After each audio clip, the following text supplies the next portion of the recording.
Welcome to our Careers in Peacebuilding Talk Story series. My name is José Barzola from the Mānoa Institute for Peace here at the University of Hawai'i at Manoa. Our talk story today is going to focus on why I embrace being a third culture kid with Dr. Auman. Thank you for joining us today to learn about the journey into the profession. Today, thank you for joining us with Dr. Auman, whom we will learn about what contributes to identifying as a third culture kid. Third culture individuals are people who were raised in a culture other than their parents or the culture of their country of nationality, and also live in a different environment during a significant part of their child development years. Dr. Auman will reflect upon how her own experiences have shaped her identity development.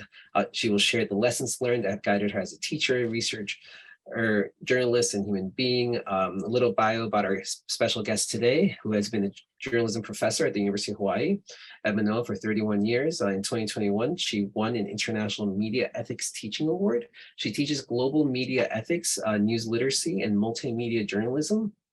Her research is in cross-cultural and global media ethics, and she has recently published in Ethical Space, the International Journal of Medical Ethics, as well as a chapter in the Handbook of Global Media Ethics. She's director of the Carol Burnett Fund for Responsible Journalism at the University of Hawai'i at Manoa and secretary of the East-West Center Association. She grew up in Hong Kong and was also a journalist in Canada. She was previously a financial reporter with the Toronto Star, and worked as Global TV, The Globe, Mail, the Vancouver Sun. She's a PhD in political science right here in Hawaii, and MBA from Toronto, a master's in Asian studies, so also here in Hawaii, and a BA in Chinese. Thank you so much for joining us today. To get us started, I'm going to turn it over to Dr. Auman, who will, could you tell us a little bit more about your background and why you call yourself a TCK, a third culture kid? Jose and I were having a phone conversation one day, and that's how this came about. I just started talking about being a third culture kid. He says, "What's that? I'm interested in that." And he says, "I think I'm one of those too." So said, "Yeah, it's a conversation I wish I'd had many, many, many years ago when I left Hong Kong." So I moved to Hong Kong when I was 9 years old, and my father was doing business. My dad was actually born in Japan, a missionary kid in the 1920s. And he ended up going back there with the occupation troops at World War II. He was in the Philippines and then in Japan, where he went back to his parents' church and went to vouch for a Japanese pastor who was being held in the Mitsubishi hangar. And that was, I think, a life-changing event for him at 19 years old. And that kind of affected our whole family, starting with my grandparents who went to Japan in the 20s.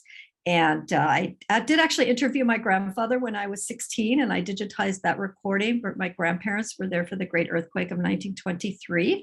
And so I have their story digitized and how they coped with that. And they both told me they remembered the smell of the burning bodies because 40,000 people fled up a river followed by a fireball. So someday I'm going to do something with that story.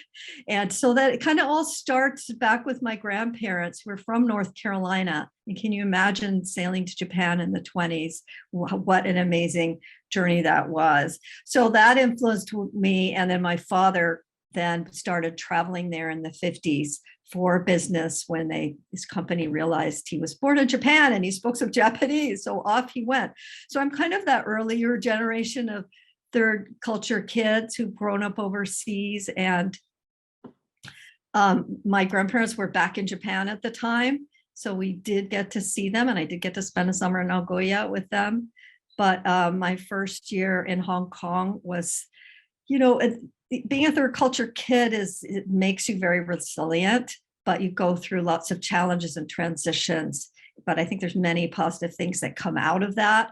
And I'm going to talk about that in a minute. But in terms of being bridge builders, being peace builders, having, an understanding of many different perspectives. And now there are training programs, and Jose's going to put some of that in the chat for you. There's some resources that folks who were TCKs or parents of third culture kids are using these resources to help families transition into a new country and then returning home, which was the probably the biggest issue for me. Well, home, I don't know where that was. So home was where my family was, or as I've discovered through life, wherever there's an ocean, that's where I want to be. so I'm going to talk about those kinds of things. Is what can we learn from this? And are you a third culture kid or a cross-cultural kid? Because, honestly, I've been teaching for 31 years and I've noticed a big change in my students over time. When 25 years ago, they would identify with being Japanese, or they'd identify with being Chinese ancestry or Hawaiian. Now it's, I'm 5 different, mixed ancestry. And yeah, I guess I identify as a Hawaiian, or I'm not sure. And people are pressuring me, or yes, I am Portuguese, Chinese, and Hawaiian, and I'm all of that. So maybe if some of you are teachers or professors, you see that in your students as well. And actually, I think we can learn a lot from lessons here on how to support them better and build them into the leaders and the peace builders and the bridge builders that they will become, and the people who will transform journalism. That's how I got going in this direction. This is a good thing. These are the perspectives, other perspectives we need to honor. That's going to make us better storytellers. That's going to make our stories more accurate and more reflective. But we need to bring these folks in to the mix and make them leaders in news organizations. So that's how I started to come to this. But there are much broader lessons here. So for me, the transition in my first year in Hong Kong, I was in 2 different schools and 3 different classes. So they didn't know quite where to put me. And I was in an Anglo-Chinese school first, and I had to change how I spoke at the time. And I had to say water properly, and I had to say cockroach instead of roach. So I was called out for having an American accent, if you can believe that. And I had to stand up in front of the class and speak properly. And it's not, water, it's water. And that had a huge impact on me. I had to change my writing style I had just learned cursive in 3rd grade. I had to change my writing style. I had to copy out poetry. I had to learn to add pound shillings and pence and base 12. And my brother and I had to have a tutor. My older siblings went to boarding school in the Philippines. So there's all those transitions. There's the grief involved of leaving friends and family. Our dog, Gigi, crawled under our limousine before we left at the airport. Yes, Lauren has a question. Yeah, I thought maybe you had a question. Oh, you too. You experienced that too. Is that what you're saying? Oh, she's on the phone. Are you? No. Can we unmute Lauren? Yeah, actually, everyone should be able to. Oh, there she is. I was just moving the light so it wasn't in my eye. Oh, Sorry. okay. Thank you, Lauren. Yeah, selfie is kind of shining on me too. Boy. Yeah. So I think I just started reflecting on all of this because it's only been in recent years where I've actually understood the benefits of growing up. And I went to boarding school in Switzerland, and I ended up in Canada. So, and back here in Hawaii at the East West Center. And I wish I had had this third culture kid training, which, didn't exist in those days. I remember a woman from Volvo, working for Volvo, came to the East West Center when I was a graduate student there and spoke about what she was doing in Sweden for Volvo, for helping families transition in and out of living overseas. And I thought, wow, that's a fantastic program. And then I ended up going back to Canada, being an international trade reporter, which kind of suited me because I would go into Chinatown. I would do stories that nobody else was doing on feng shui for government office buildings, using language skills and things like that. And but at the same time, there's a lot of pressure to conform to the culture of basically as a white male culture of journalism.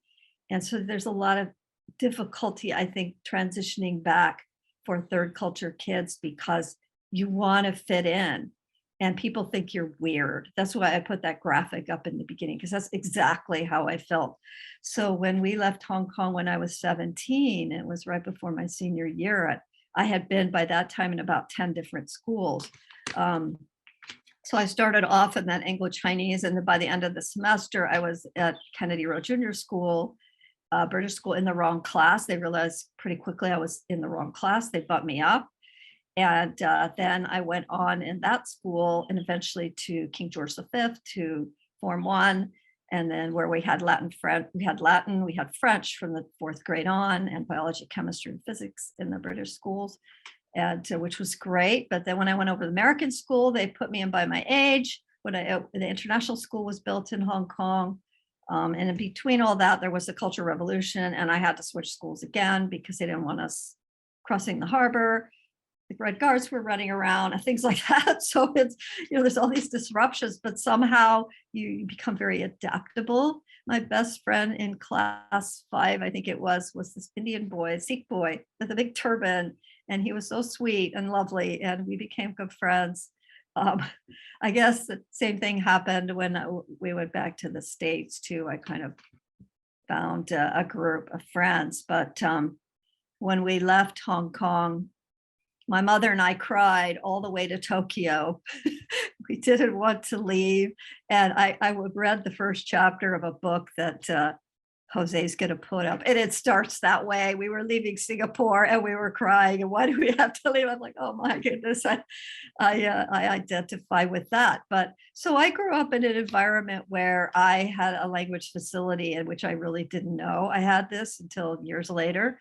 And I learned Cantonese from the Ama, but I learned especially all the swear words, there's swear, but some of them came from China. My Ama, first one, she actually had bound feet. So I had that first hand experience with somebody who had bound feet in old China and been unbound. So it's incredible, the kind of firsthand culture you see that's from the Qing dynasty. I mean, that's amazing, right? So yeah, the Amas, I think, had influence playing with their children, using Cantonese, and which I eventually studied in international school. British school did not offer any Chinese language. It says something about the British, right? But I did take Mandarin in high school as well as French, and ended up in boarding school in Switzerland because I couldn't face the culture shock of returning to Midwestern Chicago area. I just couldn't see myself in an American high school at all. I was terrified, honestly. So I ended up, I had a good Swiss friend. So I went to a school outside of Geneva, where actually Amanda Ellis, if any of you know Amanda Ellis and Carrick Chen, their children went to that same school, the Collège du Léman. So, you find people from that school all over the world. It's amazing who I've run into, went to Collège du Léman. And so that was a good experience as well, but a huge transition again, but they were all international kids there. So I felt a lot more comfortable in that environment. And then going to college in the States was like throwing at a dartboard. We didn't have internet or anything. We only talked to our parents once a month when they call us from the cafeteria and say, "An Auman, numéro 2." And then you go to the number 2 phone booth and talk to parents for a few minutes. So that they were isolated. And today you've got globalization, you've got internet, we have our phones. So students today, but are still facing these same transitions despite all of that access. And it's just accelerated because of globalization. There's a lot more families overseas, and there's a lot of immigrants. There's all kinds of cross-cultural kids now with multiple identities, maybe bicultural. They may choose one culture over the other, perhaps, or they may embrace their bicultural identity. So this is who I am. I have a student in a new class I launched this year called Hawaiian and Indigenous Journalism. I brought in a Hawaiian reporter, Kuvehi Hiraishi from Hawaii Public Radio, to teach that class. We do it together. And they did amazing 2-minute audio stories on their lives, on their personal stories. I was just blown away by their stories. And one of them, he's like, yeah, I'm these, Portuguese, I'm Chinese, I'm Filipino. This is who I am, and I love it. And I'm like, wow, he had so much confidence, but I had some who could barely speak. It's the confidence. And I think these, bicultural, you need a lot of support. You need to be clear about your identity. And I think we can help young people to embrace that and to love it and say, hey, this is a talent. This is a talent, and especially if you're multilingual. So, and you're not weird, it's okay. But for me, coming back to the States in the 70s to Northwestern University, which is where I went to university my first year, academically, it wasn't a problem. Third culture kids tend to be high overachievers. They tend to do very well and get multiple degrees. That's just a recorded fact that I read in one of the books that Jose can put up. But my culture shock was intense. And I had a little group of friends. One was from Hawaii. I still remember his name to this day, Nolan Chalk. I had a Chinese friend from Hong Kong. I had a Canadian friend, Black guy, and a woman of Japanese ancestry. We hung out together. We could eat the food we wanted. Nobody thought we were weird. And so I kind of just hung out with them. But then I went to Canada where my parents had moved. And I loved it. There were 5 Chinatowns. I could eat any kind of food I want. No one thought I was weird because I had Chinese language skills and French or whatever. The Canadians were like, great, you have French. Yeah, come on, we want you. So it's, yeah, it was a really interesting experience. But I tell you, I am an adult third culture kid, and I have only fairly recently embraced that, yes, this is a talent. This is a positive. This is positive that you can help be a bridge builder, help others, push others to include diverse voices and diverse perspectives and not back off because you don't fit the mold. There is so much pressure to fit in, right? Yes. Did you want to say anything, Jose?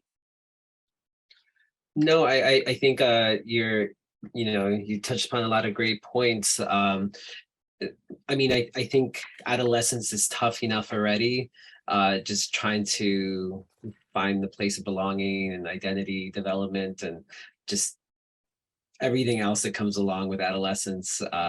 And so it is a bit of a curveball, as you've explained, and just from my own experience as well. And I think a big portion of when people ask like, where are you from, which is a very complicated question because you think it'd be easy, just like, oh, I'm from here. Like, and so, but ideally you want to be respectful of all the places that you spent your time in and that, you've been able to not only share a portion of you, but simultaneously learn from those communities.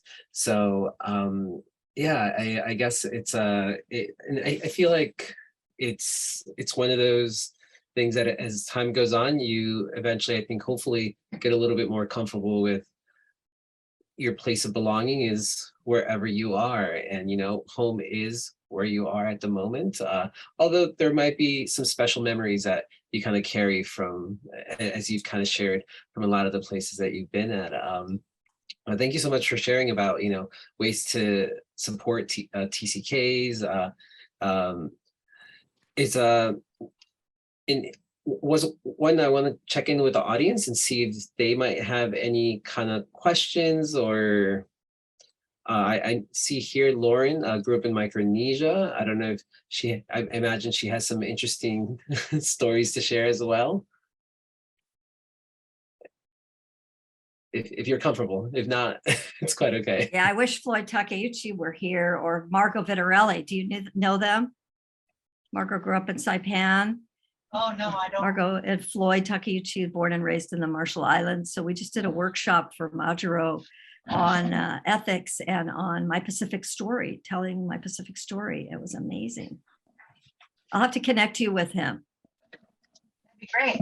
Yeah, I'm actually here in Hawaii too, and of course we have quite a Micronesian population here, and trying to navigate their way. I'm interested. I've never heard of third culture kids, and I grew up in Micronesia with my parents being teaching missionaries out there, and find myself, as you just so beautifully shared, that you can be a peacemaker and a bridge builder. I'm interested in some of the resources that you have, especially for people who grew up elsewhere and maybe you don't feel. I mean, one thing that I was wondering if you sort of could talk about, like you're very ethnically white. Right, And right. that does not say who you are inside. And I've found many instances where people assume because my skin is white that, you know, that I grew up somewhere on the, you know, West Coast or something, and it's just not at all who I am inside. So it's interesting to try to sort of self-advocate for yourself and to advocate for those who don't have the language or even the experience to fit into other cultures. So Yeah, anyway, that's a really good point. lots of thoughts. But Jose's going to put some of those resources in because they've actually created a model where, you know, do you look like the host culture, but you don't feel like the host culture, or or the opposite. I mean, it's created categories, and honestly, didn't really fit any of those. I think they're missing something, but so that you come back home and you look like your host culture, and you don't look like the host, you don't look like the culture you've moved to, right? So you're in that culture, you don't look like it, but you may associate with it, you may identify with it, till you realize when you're old enough, oh wait, I'm not Chinese. And they look at me, I look like a foreigner. So you are a foreigner. So then you realize everywhere you go, you're a foreigner. And I remember having a conversation with somebody in Shanghai once. I was asking him directions to go to an old temple in the city god temple. And I spoke to him Mandarin, and he looked at me and he said in Chinese, I don't speak English. And I said, but I'm speaking to you in Chinese. And he went, oh. And then he gave me the direction, like the face and what's coming out of the mouth don't match. And it's just such a weird, you know, yeah, it's just a weird thing to. But, you know, I think I'm just looking at my notes here, but I think it helps us practice more openness and looking for making connections with everybody we meet. And sometimes that's simply through language. It could be through food. Does somebody else have something to share? Sayun, do you have anything to share, or Alyssa? Sure. Thank you very much for this space. My name is San, and yeah, I'm also an adult third culture kid, born in South Korea and moved to Saudi Arabia, and also shared that international boarding school experience in Austria. And during teen years, I decided to immigrate to United States. And so I've moved about 32 times by the time I turned 40. And I have traveled, worked, visited about 46 countries. Wow. And so I really dedicate my time. I mean, it's through my own personal experience of feeling really unseen and like a misfit, that who I am truly on the inside does not match who I look like on the outside.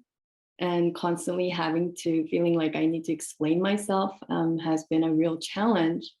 And so now I support third culture kids as a life coach and really trying to integrate all the different aspects of who we are, because we are truly complex.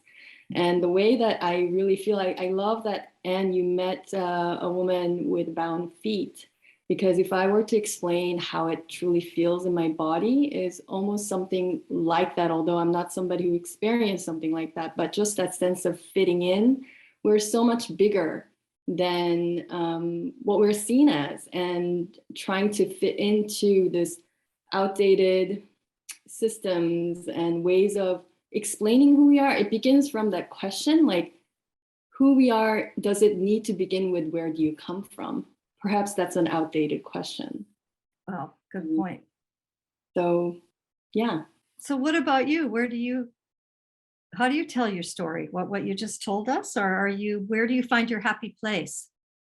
Well, I recently began an affinity group to gather us third culture people to come and try to express who we are through the different forms of art. Oh, wow. And Wow. that has just been just a beautiful space of gathering.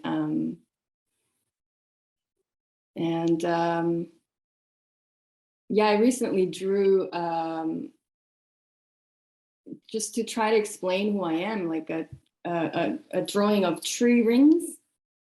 You know how tree rings, when you cut a tree open and you see the very middle and then a ring and another ring, you can tell how old a tree is through that. It was just really fun to express who I am through a tree ring and all the cultural experiences that I've been through. Wow, that's amazing. I would like to share with you, and maybe Jose could start putting some of those resources in. I placed the resources in already earlier today, so they're in the chat. Okay, so the this TCK, I'm going to share this. Thank you so much to everyone in the audience for opening up and sharing about the challenges and the nuances, and I'll let Dr. Auman take it away. TCK So, training. yeah, TCK training. So the folks who put this together, is her book in the chat? Let's see.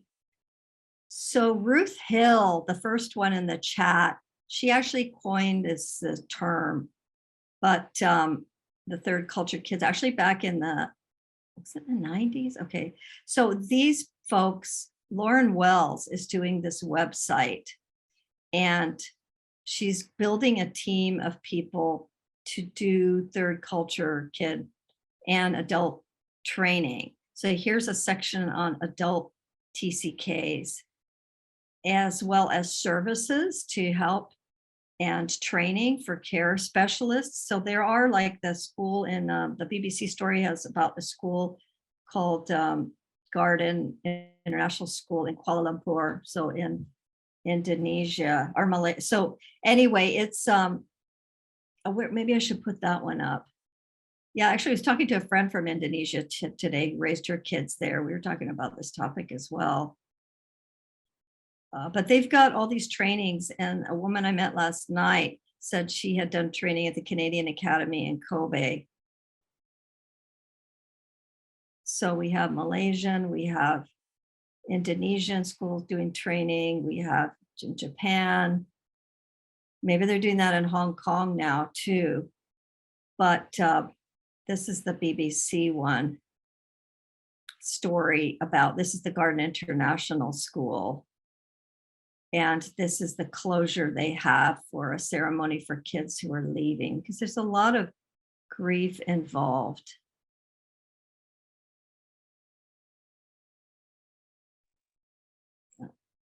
All the different times kids have moved, they've got a lot of survey work. But if you want to go to that resource. And can I share another resource? Sure. So another experience that's been really powerful for me is to be part of this community of families in global transition. So I wanted to mention that. It's it's actually Families in Global Transition, FIGT.org. They meet, I just shared that with everybody. Okay, I'm gonna put that there. We meet once a year, and we're a community of all of us just bopping around the world and just wanting to share our experience, learning all the resources, lots of academia, research around TCK life, languages. Yeah, I think the more the better. Yeah, and what am I understanding? So Alyssa had a question. Yeah, to help, and perhaps anyone who want to jump in and give some ideas on how to help children cope with being a third culture kid in a classroom setting. So my understanding from the training materials that I've read is to help them build their confidence by identifying their strengths and encouraging those in the students in those directions, and working with their parents to encourage that and support that, because I think often the parents are really busy, and with expatriates anyway, you've got servants, you've got nannies, you've got other people who are involved in taking care of your kids. And I don't know if there's enough attention given to that. I don't remember any of that, but maybe, because I was a kid. But my parents often seemed to be traveling, and I just remember getting a lot of telegrams from my dad saying congratulations on this, or on getting winning your race or second place or whatever you're doing. I just remember them being super busy with clients coming in town, and my mother had to take the wives out for shopping in Hong Kong and do all their tailor-made clothes they wanted, and taking dinners. The parents were just like active in that. And of course they had their own, I think helping the spouses adapt is a big deal to the new environment, ensure success of keeping your employee over there. So I don't know if that helps, but I would go to that TCK training, because that TCK, that I think Jose, you posted that, yeah, the tcktraining.com. They have all kinds of resources, and they also have a blog, and they have a whole section for parents, for care providers, for overseeing kids. So I would think there would be some good resources for you there. I just wanted to weigh in a little bit with something that Alyssa said in her question about helping third culture kids in the classroom setting.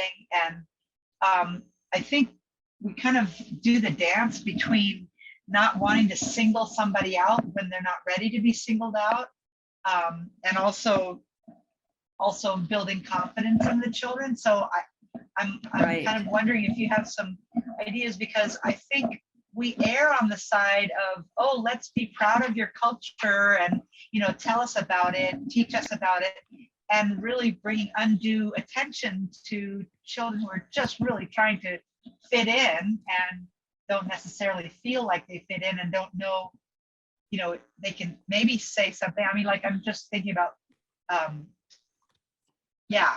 being one that could describe where they grew up or where their families are from, but not necessarily being an expert on it because they've grown up in a different place. So I think it really is a dance, and I kind of worry on behalf of the children who don't want to be singled out or aren't ready for that. And so Right. I think that's, well, I think that's where the parents come and can get more involved. And if the schools have particular trainings for the families to help them make that transition. I certainly could have used it. My parents could have used it. I mean, bouncing me into 3 different classes in 1 year. And on top of it, the British system, right? I mean, our teacher used to beat a stick on the desk. Mrs. Baddock was her name. And we had to chant. In the first school, we had to memorize and chant everything. It was very, Chinese method of teaching, even though she was British. So I learned pretty quickly. Rote memory became one of my skills because the British schools did that too. I can memorize almost an entire book that I needed for passing exams, but you don't really retain that kind of knowledge. But yeah, rote memory was a skill I picked up. And but then in the American school, the international school was like more problem solving. I had to learn different ways of thinking, but I became extremely shy. And I didn't realize that too many years later, like, where did all this shyness, like this super, super shyness, like to the point of shaking and not being able to speak in front of people.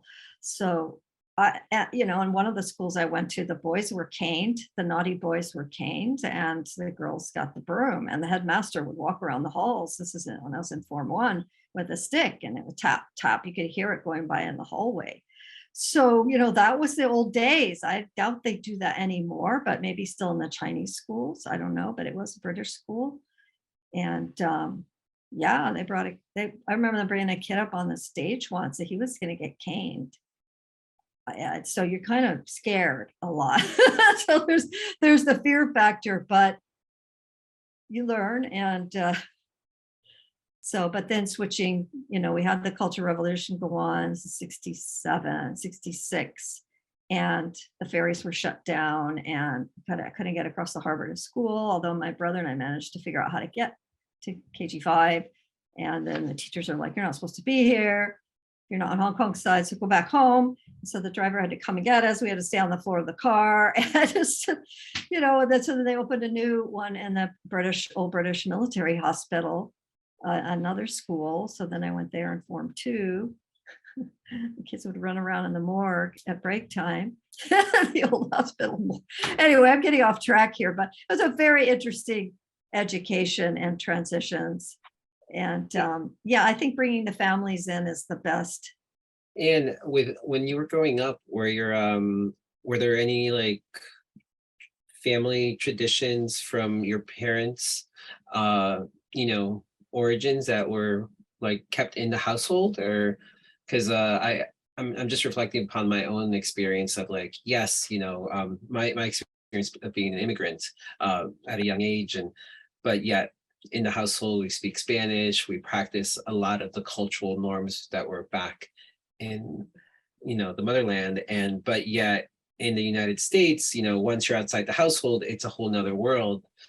So I'm just wondering if your parents did you ever feel like you were floating between two worlds? Well, we had Thanksgiving, we'd always have an American Thanksgiving.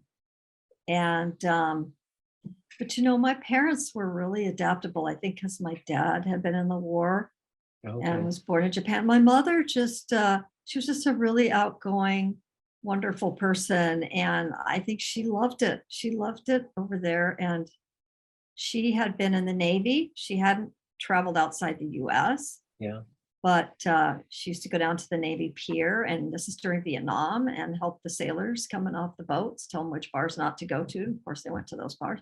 But she was just very outgoing and adaptable. And her best friend was a lovely Chinese woman married to one of my father's colleagues, who he got her out of China. The communists had put her in prison in Shanghai, and he got her out, brought her to Hong Kong, and married her. And she was loyal to him her whole life, the rest of their lives. But my mother was amazingly adaptable. So I really can't think of anything. I mean, we had home leave every year, and my parents were from North Carolina. And so that was important to me, to go back to see my grandparents and cousins in North Carolina. And we still have some land there. So I have this attachment there, but I could never live there. And I've never lived there. But it's like there is a center. There is my grandfather actually started our whole genealogy. So I have a genealogy going back to 1730 on my dad's side. But that was because my grandfather decided to do that. But when he was in Japan in the 1920s, and when I interviewed him and reported him, he went over to convert the heathen. And he decided very quickly, after he saw the Japanese rise again, very quickly after that huge earthquake of 1923, which devastated Yokohama and Tokyo, everything burned. And they just got back to work. And he says there are many paths to God, and you could never get rid of the Buddhist culture and the Japanese. That is their culture. That is their religion. Yeah. And he says there are many paths to God. And that had a huge impact on me as well. And I think that openness in the family, I think it really helps in the parents to support that. But I don't know if that's always the case. I mean, I have a student who is Mexican heritage, and he is the son of the son of the son, like the third. She's expected to have land and have animals, have cattle and goats. And his story is that, I've got all these degrees, academic degrees, and his grandfather came to visit him. He was not impressed. He says, "Where are your goats? Where's your cattle?" So I think, I can help support him. I'm trying to help support him right now. But that's hard to explain to older generations, right? Yeah, well, especially as immigrant communities, it's the youth that are the ones that are having to, I think the adults are having to also kind of figure out their life moving forward between these two worlds. But many times they have such a strong resonance with like where they originally came from. So they still try to continue those traditions. And I think that's wonderful, but it creates conflict for the youth who are, trying to find identity, their development. I actually really like how Saun mentioned she unfortunately had to sign off, but she said keep being unique. And I think that's truly what it kind of comes down to. And I think that's wonderful that your parents had that support of adaptability and like, yes, you will be unique, and that's quite okay. But yeah, there's a lot of unspoken protocols and rules that lots of communities have, and what's expected. And sometimes, especially if we have students here sometimes who are just here to study, there's, it can be an eye opener to be here and, in this community where things are done a little bit differently.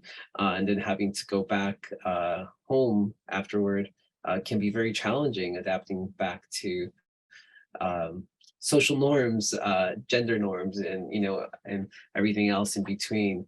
And so thank you so much for this opportunity to have dialogue around these issues. I don't know if anyone else, if Lauren, you have anything else, or we have Ari or Alyssa, if you have any additional questions. Oh, Lena's with us as well. Lena.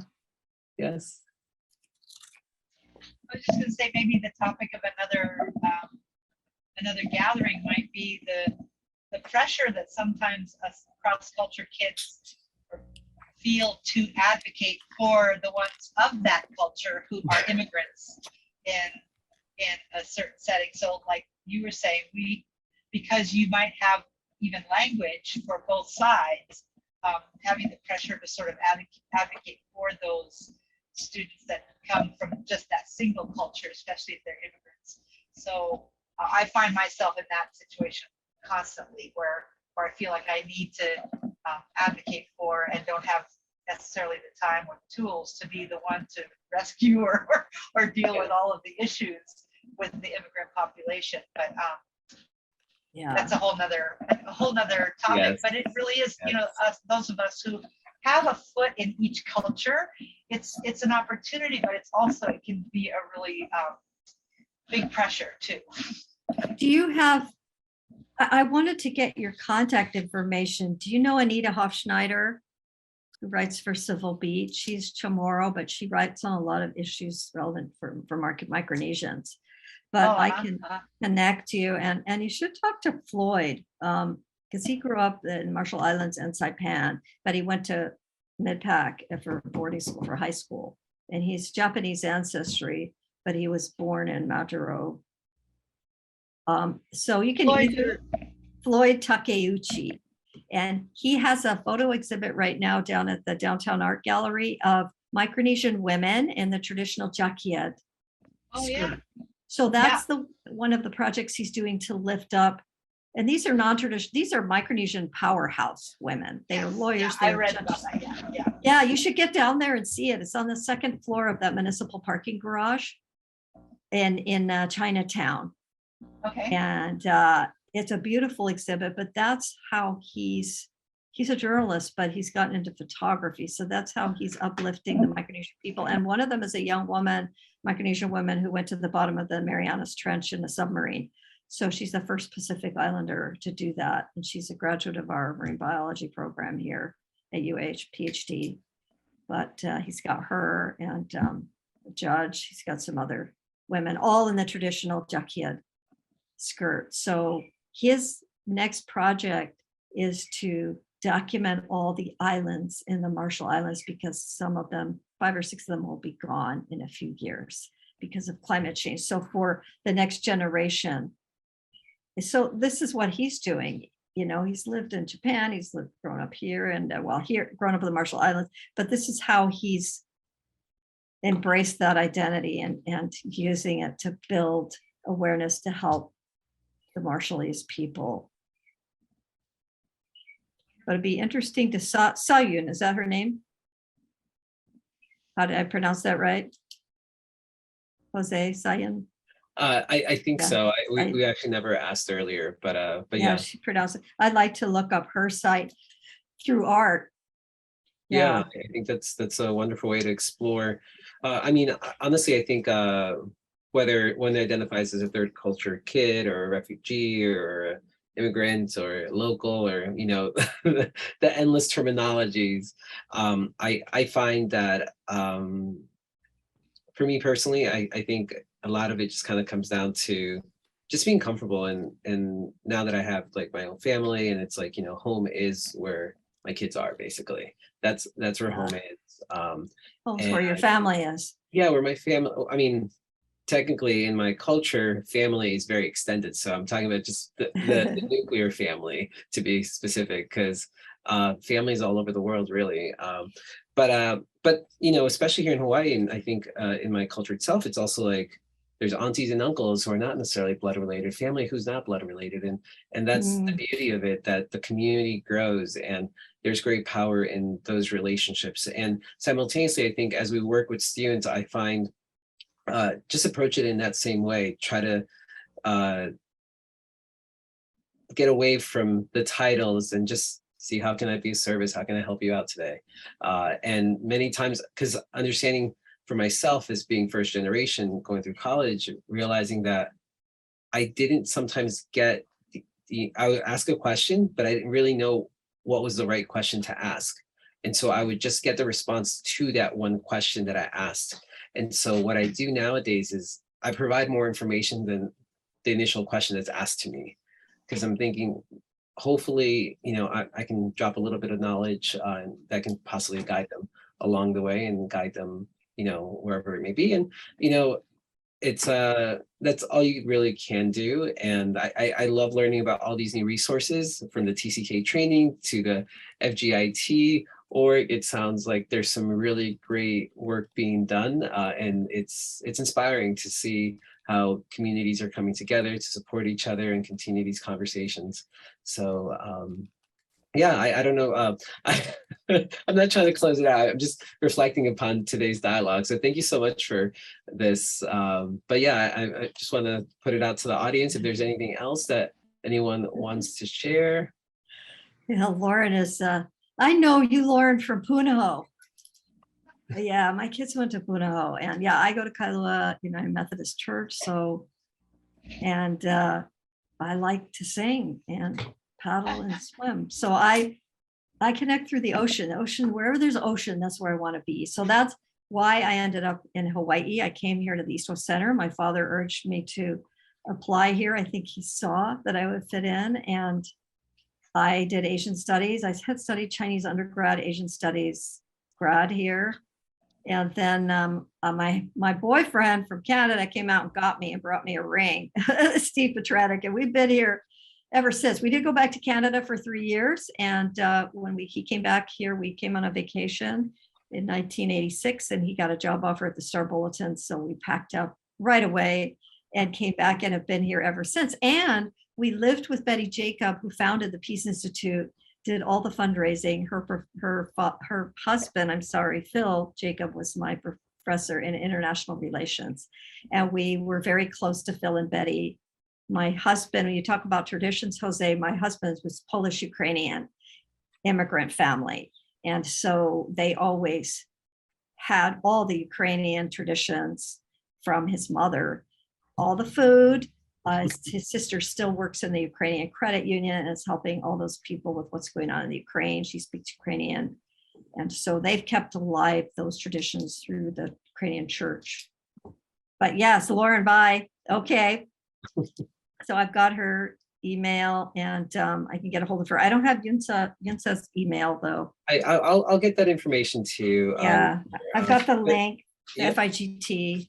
Wonderful. Well, I just want to, you know, I think we're coming to a close right now, but I just want to thank you, Anne, for allowing us to learn about, you know, this new term and your work and the wealth of knowledge that can guide us as future peace, you know, related projects. I truly appreciate you opening up about your experiences and your lessons learned, pros and cons, and how to support our community further.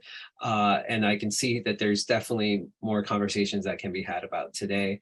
Yeah. So thank you for your kindness and leadership as we explore our journey into this profession. But last but not least, I want to thank our audience who taking time to join us today. I appreciate your interest and support and learning further about, you know, our careers in peace building talk story. Thank you, everyone.